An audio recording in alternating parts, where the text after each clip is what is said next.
విశాఖ వాసులకు చంద్రబాబు ప్రభుత్వం good news చెప్పింది. విశాఖ రీజియన్ కు ఆర్టీసీ కొత్తగా 33 సూపర్ లగ్జరీ సర్వీసులు రాబోతున్నాయి. ఈ నెల కర్ణాటక దఫదఫాలుగా ఈ బస్సులు విశాఖకు వస్తాయి. రాష్ట్రంలో కొత్త ప్రభుత్వం అధికారంలోకి వచ్చిన తర్వాత కొత్త బస్సులను రాష్ట్ర వ్యాప్తంగా ఆయా డిపోలకు కేటాయిస్తున్నారు.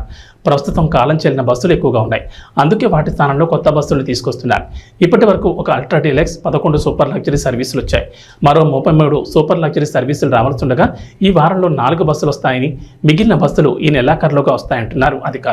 విశాఖ రీజియన్కు వస్తున్న కొత్త బస్సులను అంతర్రాష్ట్ర అంతర్జిల్లా సర్వీసులుగా నడపాలని ఆర్టీసీ అధికారులు నిర్ణయం తీసుకున్నారు.